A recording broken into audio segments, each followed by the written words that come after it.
आप सुन रहे हैं बंजारन एक रहस्य। इसके लेखक हैं आर.बी. राठौड़। भाग 3। 20 साल बाद। 20 साल बाद दिल्ली के कैंटीन में 4 दोस्तों का ग्रुप, जिसमें मेघा, अदिति, विनोद और ध्रुव बैठे बातें कर रहे थे।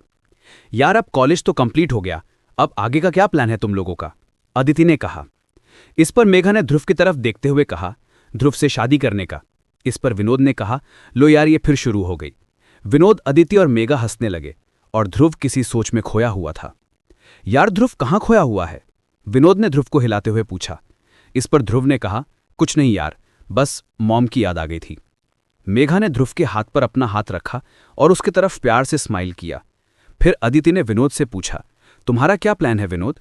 विनोद ने कहा, कुछ खास नहीं, अपने गांव जाऊंगा और वहां का काम संभालूंगा। ध्रुव ने कहा, यार इसका सही है, ये भाई साहब चांदी का लौटा लेकर पैदा हुआ है। न तो इसे पढ़ने में कोई इंटरेस्ट था और न ही फ्यूचर की कोई चिंता। गांव में भाई का इतना बड़ा साम्राज्य है कि पूरी जिंदगी बैठे बैठे खा सके। विनोद ने मेघा, अदिति और ध्रुव को कहा, यार एक काम करो, तुम लोग भी मेरे साथ गांव चलो। ध्रुव ने कहा, तेरे गांव आकर हम क्या करेंगे, तेरे असिस्टेंट बनकर घूमें? कहते हुए ध्रुव ने विनोद की खिंचाई करना शुरू किया। गाइस, वैसे आइडिया बुरा नहीं है, कुछ दिन विनोद के यहाँ घूम लेंगे, क्या कहते हो? मेघा ने कहा। इस पर अदिति ने कहा, मुझे कोई प्रॉब्लम नहीं है, मेघा तू अपने घर पे बात कर ले और मैं भी कर लेती हूँ, और ध्रुव तुम भी। इतना कहते हुए अदिति चुप हो गई। 2 महीने पहले ही ध्रुव की माँ का देहांत हो गया था और ध्रुव के जीवन में उसकी माँ के अलावा कोई नहीं था। ध्रुव ने माहौल संभालते हुए कहा, तुम दोनों अपने घर पे बात कर लो, मुझे वैसे तो कोई खास काम नहीं है, तो मुझे विनोद के यहाँ जाने में कोई दिक्कत नहीं है। विनोद ने कहा, ठीक है, फिर तुम लोग बात कर लो और मैं और ध्रुव पैकिंग कर लेते हैं। शाम के 5 बज रहे थे और चारों दोस्त मेघा, अदिति, विनोद और ध्रुव निकल पड़े थे विनोद की कार में उसके गांव जाने के लिए। यार विनोद, तूने अपने गांव का नाम क्या बताया था? मेघा ने विनोद से पूछा। इस पर विनोद ने कार ड्राइव करते हुए कहा, मेघपुर। विनोद कार ड्राइव कर रहा था, उसके बगल में ध्रुव और पीछे की सीट पर मेघा और अदिति बैठे थे। कार में धीमा म्यूजिक चल रहा था। ध्रुव ने विनोद से कहा, विनोद तूने तेरे घर पे बता दिया है ना हम सब आ रहे हैं?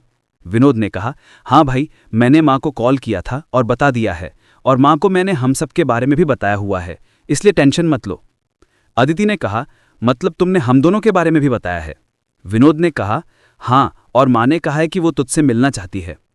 विनोद की बात सुन अदिति शर्माने लगी और ये देख मेघा ने अदिति की खिंचाई करते हुए कहा, देखो तो मैडम अभी से शर्माने लगी। वे चारों ऐसे ही आपस में बात करते हुए रास्ता काट रहे थे। रात के करीब 9 बज रहे थे। ध्रुव ने विनोद से पूछा, वैसे और कितना दूर है तेरा गांव, और अगर तू थक गया हो तो मैं ड्राइव कर लूं? विनोद ने कहा, बस भाई, यहां से थोड़ी दूर है, करीब आधे घंटे में पहुंच जाएंगे। कहते हुए विनोद ने गाड़ी दौड़ाना शुरू किया था। करीब 5 मिनट बाद विनोद के मोबाइल की रिंग बजी और विनोद ने अपना फोन देखा, जिसमें एक नाम था, भीमा भाई, जिसकी कॉल आ रही थी। विनोद ने कॉल रिसीव किया और बोला, बोलिया भीमा भैया। फिर कुछ देर में मेन रोड पर एक बोर्ड आता दिखा जिस पर लिखा था मेघपुर, दाईं तरफ, और विनोद ने अपनी कार को दाईं तरफ मोड़ लिया। वो रास्ता काफी सुनसान था और रात के अंधेरे में रस्तों के दोनों तरफ लगे पेड़ों की झुकी डालियां रास्ते को और भी ज्यादा भयानक बना रही थी। ध्रुव ने रास्ते को देखते हुए कहा, यह रास्ता तो काफी डरावना लग रहा है। विनोद ने कहा, हाँ भाई, ये रास्ता रात में ऐसा ही दिखता है। दिख नहीं रहा, दोनों तरफ पेड़ हैं जिसकी डालियां इतनी झुकी हुई हैं। विनोद इतना बोला, तभी ध्रुव को और विनोद को उनकी कार के सामने कोई दिखा और विनोद ने अचानक से ब्रेक मारा। कार थोड़ी स्पीड में थी और ऐसे अचानक से ब्रेक मारने पर कार का बैलेंस बिगड़ गया, जिससे पीछे बैठी अदिति और मेघा भी चौंक गईं, साथ ही ध्रुव और विनोद भी। और जैसे तैसे विनोद ने कार को बैलेंस किया और कार को एक साइड में रोक दिया। पागल है क्या विनोद, हमें गांव घुमाने लाए या मारने? मेघा ने विनोद पर गुस्सा करते हुए कहा। इस पर विनोद कोई जवाब देता उससे पहले ध्रुव ने कार का दरवाजा खोला और आगे की तरफ जाने लगा। पीछे से कार में से विनोद चिल्ला रहा था, ध्रुव कहाँ जा रहा है? विनोद ने देखा तो उसकी कार के सामने एक बूढ़ी औरत खड़ी थी जिसने काला लिबास पहना हुआ था, चेहरे पर झुर्रियां और सफेद बाल। ध्रुव उस औरत के पास गया और पीछे पीछे विनोद भी कार से उतर गया और उस औरत के पास जाने लगा। पीछे से मेघा और अदिति चिल्लाते हुए कहीं, गाइस कहाँ जा रहे हो? मेघा और अदिति ने देखा ध्रुव और विनोद कार के सामने खड़ी औरत के पास जा रहे हैं। मेघा और अदिति ने कार से उतरने के लिए कार का डोर खोलने के लिए अपना हाथ बढ़ाया। लेकिन उस औरत की एक चीखती हुई आवाज, दोनों लड़कियां अपनी जगह बैठी रहो। इस आवाज से दोनों का ध्यान फिर से औरत की तरफ गया। उस औरत ने दोनों लड़कियों की तरफ हाथ से इशारा किया और मेघा और अदिति डर कर अपनी जगह बैठी रही। उस औरत के ऐसे चिल्लाने पर एक पल के लिए ध्रुव भी सहम गया और अपने कदम जहां थे वहीं रोक दिए। विनोद ने अपने कदम आगे बढ़ाए और उस औरत के करीब पहुंच गया। विनोद ने उस औरत के पास पहुंचकर उस औरत के पैर छुए। ये देख ध्रुव को भी थोड़ा ठीक लगा और उससे ये समझ में आ गया कि वो औरत विनोद की जान पहचान की है। ध्रुव भी उस औरत के पास गया और उस औरत से बोला, माँ जी अब ठीक तो हैं? आप ऐसे अचानक से कार के सामने आ गई थी। वो अच्छा हुआ ध्यान गया और ब्रेक लग गई। उस औरत की नज़र विनोद की तरफ थी। विनोद को देख उस औरत ने गुस्से से कहा, विनोद, क्या तुम्हें पता नहीं कि इस वक्त यहां से नहीं जाना चाहिए? कार की लाइट में उस औरत का चेहरा दिख रहा था और उस औरत को विनोद का चेहरा दिख रहा था, लेकिन जिस तरफ ध्रुव खड़ा था उस तरफ हल्की रोशनी थी, जिस वजह से उस औरत को ध्रुव का चेहरा साफ नहीं दिख रहा था। विनोद ने कहा, जी मैं जानता हूं, लेकिन मुझे भीमा भैया का कॉल आया था और उन्होंने मुझे इसी रास्ते से आने को कहा और कहा कि वो आगे मेरा इंतजार कर रहे हैं। ध्रुव ने बीच में टोकते हुए कहा, एक मिनट, आप दोनों एक दूसरे को जानते हैं? और विनोद, तुमने इनके पैर छुए हैं तो शायद ये तुम्हारी माँ? विनोद ने कहा, नहीं, मैं मेरी माँ नहीं, लेकिन माँ से कम नहीं, और सिर्फ मेरी ही नहीं, हमारे पूरे गांव की माँ है। ये है गायत्री माँ। वो औरत वही रुदाली थी गायत्री, जिसने माधव के मौत का सच ठाकुर गजेंद्र को बताया था। गायत्री ने विनोद से कहा, तुम अभी क्यों आ रहे हो? और ये लड़कियां और ये लड़का, ये सब कौन? विनोद ने कहा, जी हम साथ में पढ़ते थे और ये मेरे खास दोस्त हैं, मेरे साथ गांव घूमने आए हैं। गायत्री ने कहा, तुम दोनों कार में बैठो। गायत्री की बात सुन विनोद कार की तरफ मुड़ गया और ध्रुव भी बिना कुछ बोले कार की तरफ बढ़ गया।